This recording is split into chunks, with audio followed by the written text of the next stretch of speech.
Hey traders, David Frost, my strategic forecast. You're here for another episode of Common Sense Market Analysis. Today is Tuesday, May 31, 2022. We're looking at a daily chart of the SPY or Spider, which is the proxy for the S&P 500. What do we have on the docket today? We have a lot of stuff. We had a long weekend. We have the end of the month. There's a lot to discuss on the charts. The first thing we're going to do is we're going to take an assessment of the daily chart. What, if anything, is jumping off the page at us? We'll look at a myriad of other charts on bigger time frames and smaller time frames. We'll get the intermediate picture. We'll get the short-term picture on both sides. We are the umpire calling balls and strikes. So what do we have from the daily chart? What's jumping off the page? What's the first thing I notice? First, the market is potentially on time. On time for what? On time for a pullback. They had a pretty good rally last week, right up in through the holiday weekend. We talked about that. We talked about the fact that more often than not, the bullishness sets in with the market into a long 3-day holiday weekend. So that certainly was the case. In the process, we have now an on-time situation where the market just put in a sign or signal of a trend change. Where do you find those? How about in the course, Lazy E-mini Trader? When you put together both time and price, you wind up with the makings of a full stack situation. Do we have a full stack? Well, here's what I'm saying. A, we have an on-time situation. B, we have a sign and or signal of a trend change. C, we have some unfinished business once again for like the fourth time. The unfinished business is above current price. It's above today's high.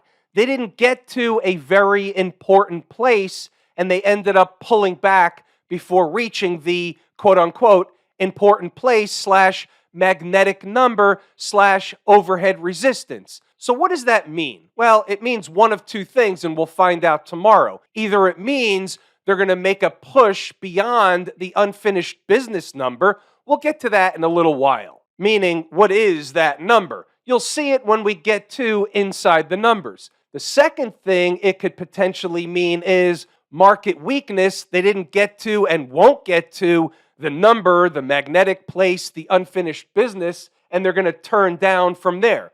Okay, so let's talk about the turn down from there. What happens if they continue to sell into Wednesday? Where are they headed? What is the bona fide area of support? Well, here's what we've got, and I'm going to explain where the 406.50 comes from. It's a night before type of number. We're going to narrow things down for inside the number members in the morning, but let me explain this one. So here we have a nice big up candle from last Friday. The low is 407.70. We also have a gap down below. That gap is 405.31. We're going to call it 405 for argument's sake. It's not exactly a split, but we're splitting the difference to an effect at 406.50. Maybe they come up short and they run a test of the breakup candle low. Maybe they spike it and fill the gap. Either way, that's an area of importance, 406.50 plus or minus a little bit of give or take on either side. Let's discuss what happened and why the market stopped, or one of the reasons the market may have stopped where it did. So we have a high, we have a low. In between, now we have a garden variety retracement. What do I mean by that? Right about here is about a 382 retracement. When you take the high, the low, they're retracing about a third, a little more than a third of that move. But they went a little bit higher, but they came up short of a 50% retracement. What does this represent? It represents something else I teach in my courses, what's called a midpoint. There's something to more than meets the breadbox of what a midpoint is. What's a midpoint? What's the easy definition of a midpoint? Well, it goes like this.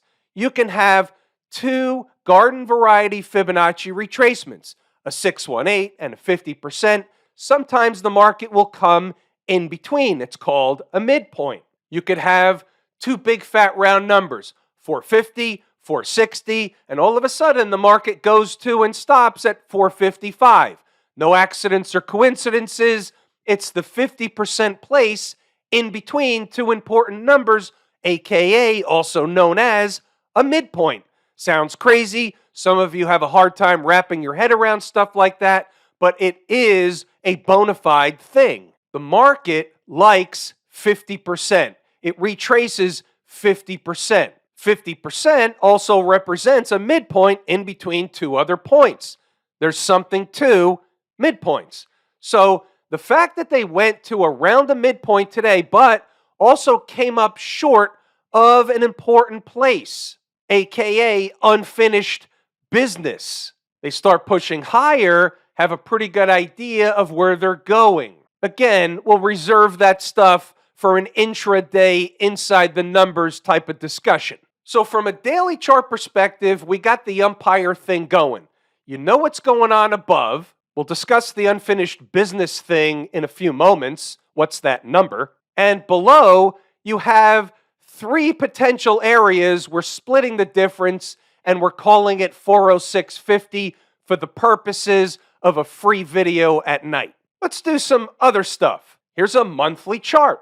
We have a nice big tail candle. They closed inside of or above a couple of important things. Let's review those things and discuss why. A, they closed above last week's closing price. So last week's closing price was 412 on the nose. Today, the end of May, they close at 412.93.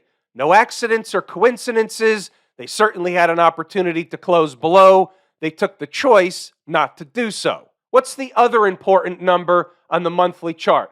From February, the low is 410.64. You'll remember we talked about that number several times. Obviously, they closed comfortably above that as well. They ran some tests of lower stuff, and they closed above other important stuff. Doesn't mean they can't go lower. Doesn't mean they won't go lower. From a monthly chart perspective, we're just doing the garden variety initial assessment. Now, keep this in mind. Keep it in concert with some of the things, A, we've already discussed, and B, things we will discuss in a few moments. Could they do a garden variety retracement of the monthly tail candle and then reverse and go higher? And the answer is yes, they can. They do that kind of stuff all the time. So let's just say, for argument's sake, we're saying around halfway down the tail candle. They come down, they run a test, it looks like the market's failing again, the media has their hair on fire, it's inflation nation, it's Russia and Ukraine, it's the Fed, it's China, it's whatever you want to pin it on. We certainly have plenty of bricks in the wall of worry. Could this monthly tail candle fail? Of course it can, and if it does, certainly 365 or lower or lower would be on the docket. Now, let me bring your attention to the weekly chart. I also want to point something else out. Could we make a pretty darn good case that the weekly chart was also on time and hence not surprised that the market bounced last week? And let me refer you back to the lazy swing trader where we had some long positions playing for exactly that scenario. It seemed to have worked out thus far. So we weren't surprised at the bounce, certainly not. The question is, will it continue, or are they going to, as they say in technical terms, peter out? By the way, on this weekly chart, is this considered a weekly reversal candle from last week? And the answer is kinda, sorta. Let me explain that. The candle itself is a pretty darn good up candle finishing at the highs, reversing the downtrend last week.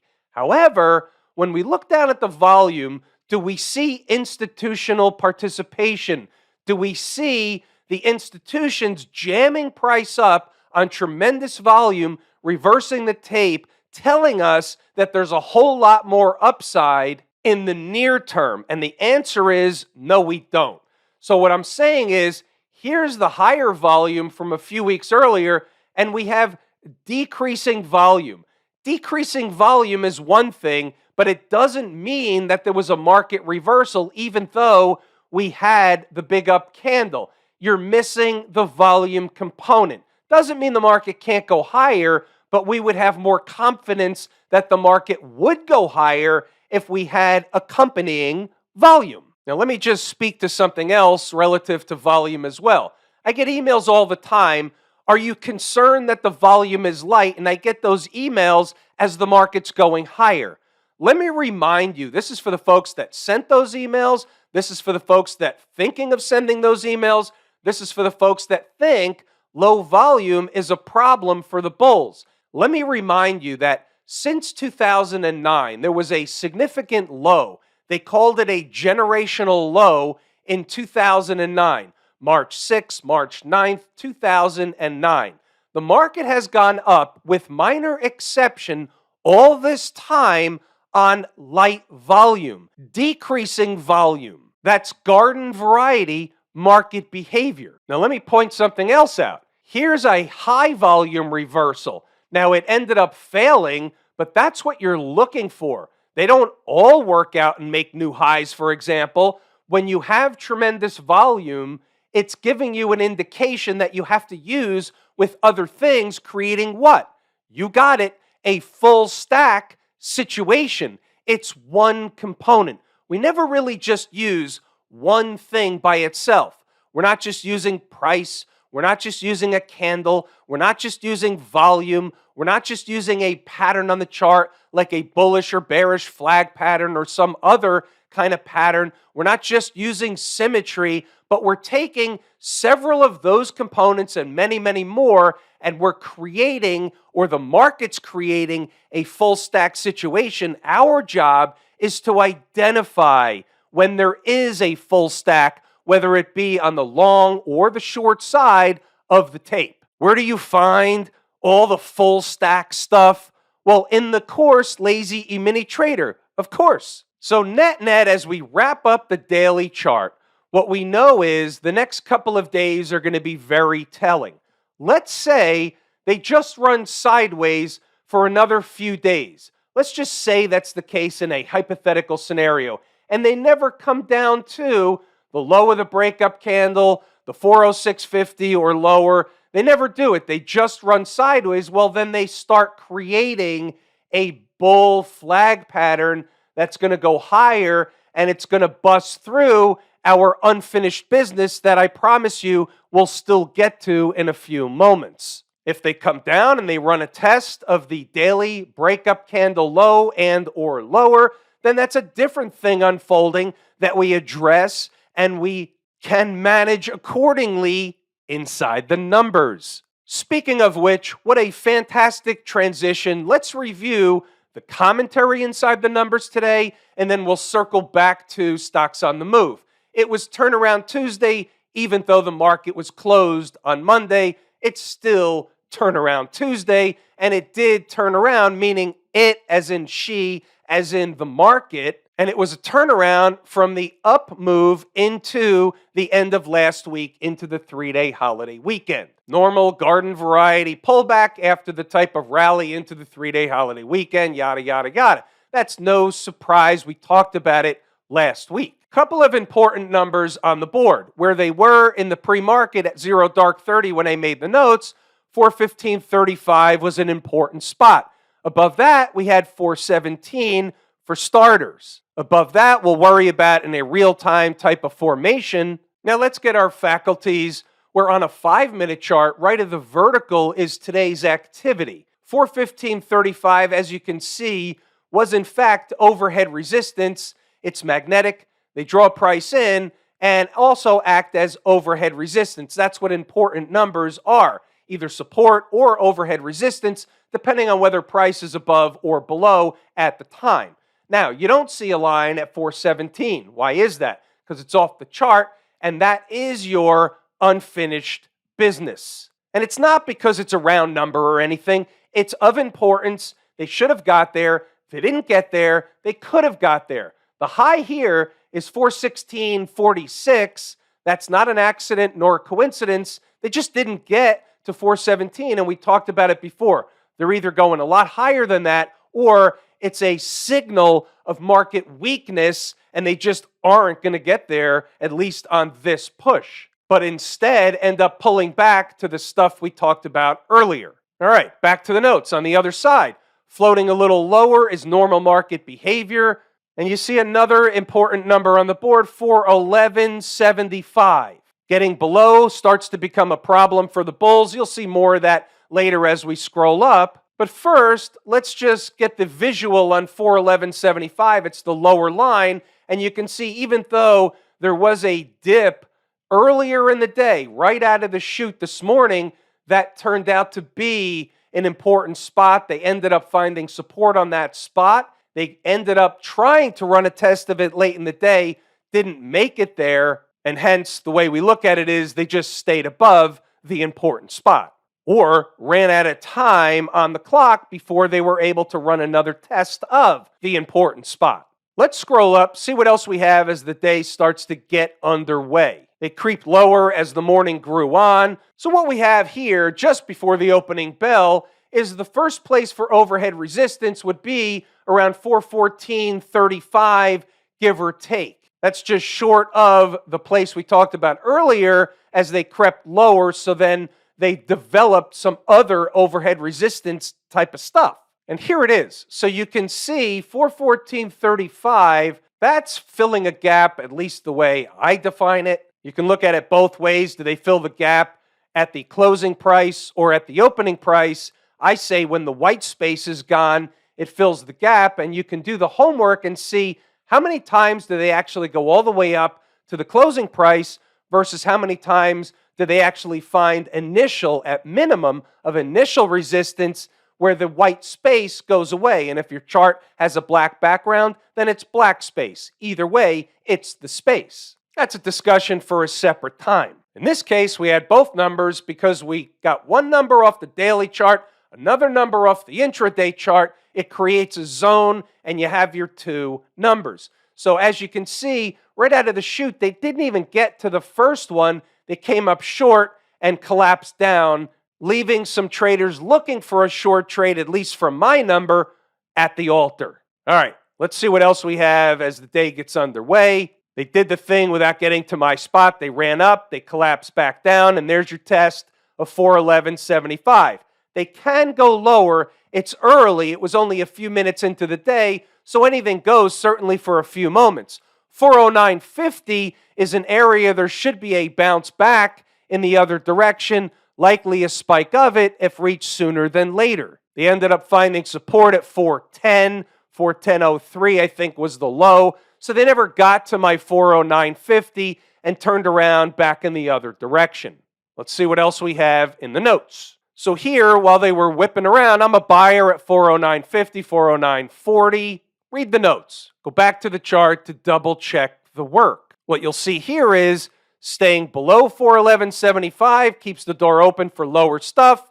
Getting above it keeps the door open for back to higher stuff. And that's the way the market works. Look here.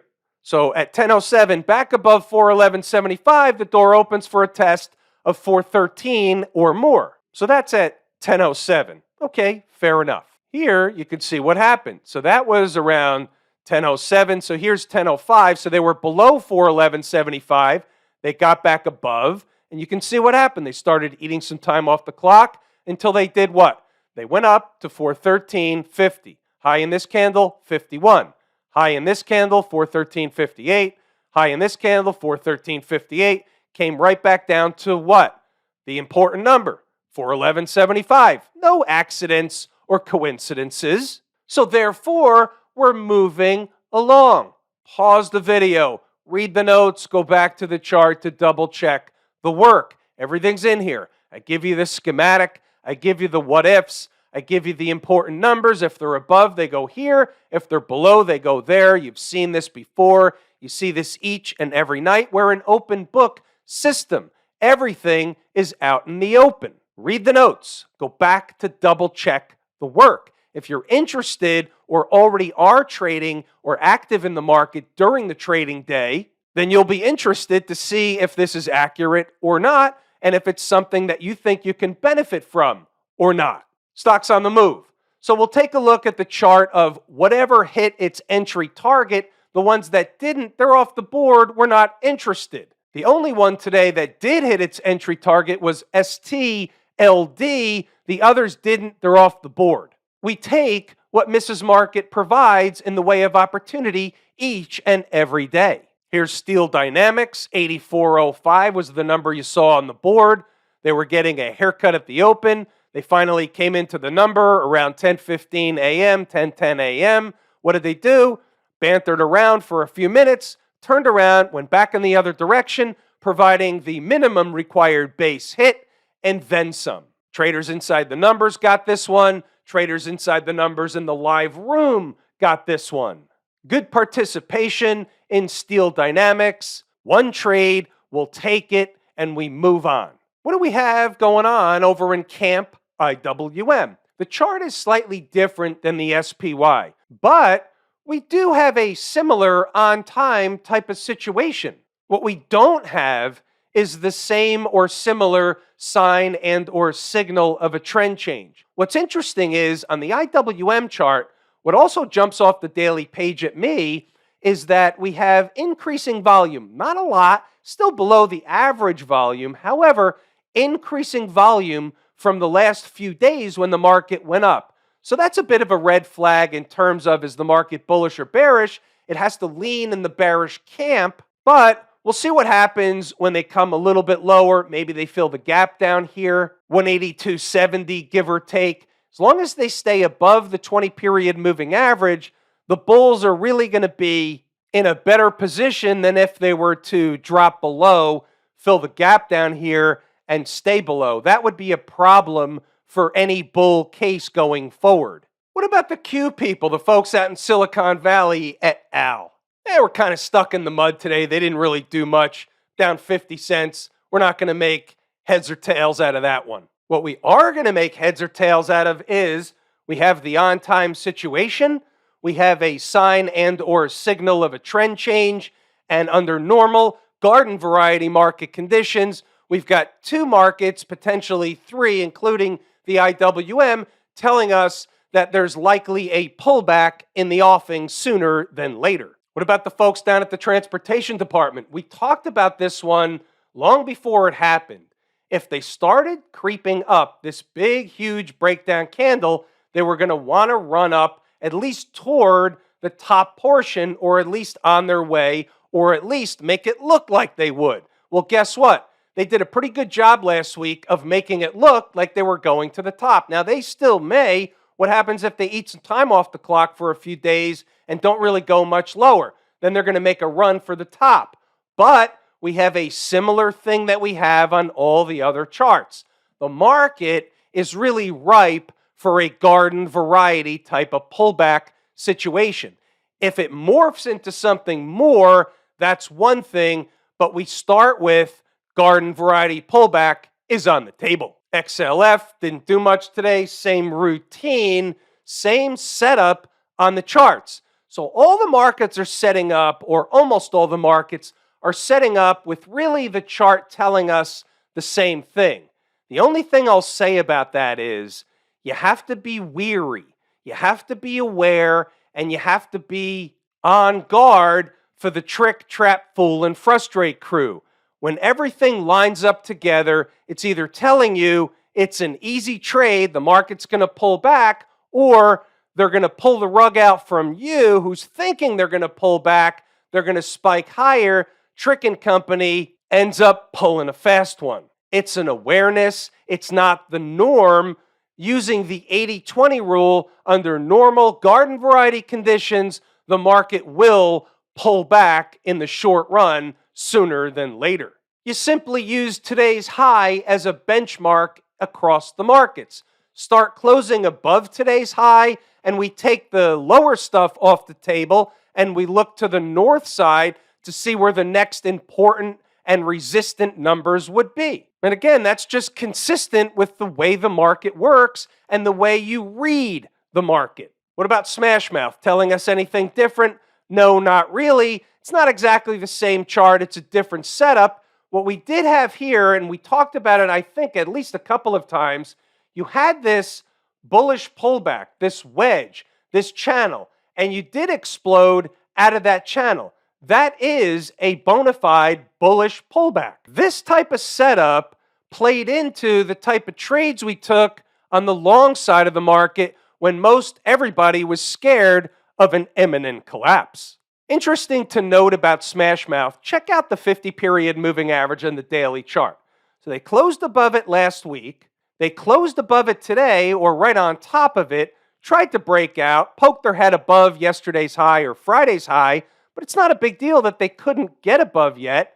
So for now, as long as they stay above last week or Friday's low, that breakup candle low, then that's the way the market's basically telling us that they're eating time off the clock if they do something like this before breaking higher. Now, if they come below Friday's breakup candle low, then the door opens to come fill the gap, and you have another thing potentially going on. Do they close above or below the gap? Below equals something on the south side. Above equals something maybe back up north. So we have to take it one day at a time, one candle at a time, but that's the look in Smashmouth. Have I told you how much I appreciate each and every one of you? Without you, these videos are not possible. That is true and accurate information. We're pulling the ripcord here today.